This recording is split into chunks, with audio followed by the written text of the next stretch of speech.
So guys, mag-duplicate muna tayo ng susi. Ngayon, ipakita ko sa inyo kung paano mag-duplicate. Bali itong machine na to guys, dalawang gauge to, ito at saka ito. Nagdepende sa susi yan guys, ito hindi naman masyadong mahaba. Kaya naman siya dito sa gauge na ito.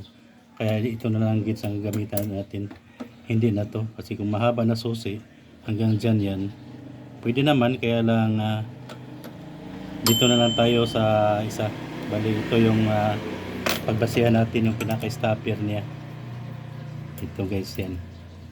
Diyan natin itapat sa pinaka-stopper. Lapag natin na mayagi guys para maganda pagkakopya. Ipitan natin. Ipitin natin yung susi. Bali yung blanke naman guys, dito ilagay yung blanke. Diyan. Kasi nandito yung blade. Tapos ito yung stopper niya. Ito, kailangan ganyan yan para maganda pagkakuha.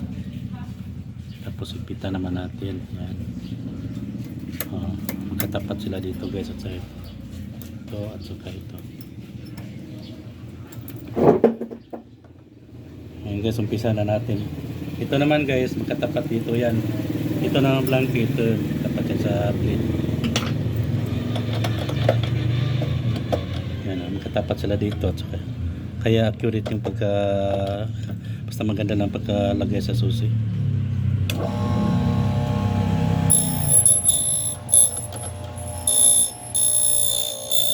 Guys, habang tumutunog pa yan guys, ibig sabihin kinakating pa niya yung susi.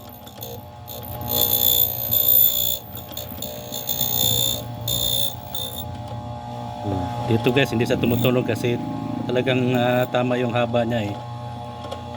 Ulitin natin ng isa guys para maganda pagkakating kasi tumutunog pa siya eh. Medyo mahina ng tunog niya, ibig sabihin nakating na yung ngipin niya. Yan.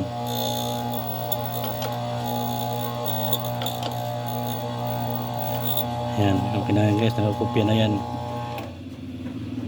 Tanggalin natin guys ito. Okay, tama-tama yung kopya niya guys. Ngayon pagkatapos nito guys, kung diskumpiyado kayo sa susi, maganda talaga. Kung hindi dala yung kandado, pwede naman kailangan i-calibrate nyo guys. Ito yung calibrate na ginagamit ko. Sadya to guys eh. Susukatin yan guys dyan. Kung gaano kalalim yung ngipin, kailangan yung dyan. Sukatin yung ngipin gaano kalalim. Kailangan pareho dyan. Kunti lang dyan, ganyan ang pagsukat ng susi. Yan. Malalaman naman yan guys kung mababaw kasi bumabara yan. Pero pag ganon, tama siya, ganon. Ibig sabihin, accurate na yan. Ito guys, yung ginagamit ko na calibrate.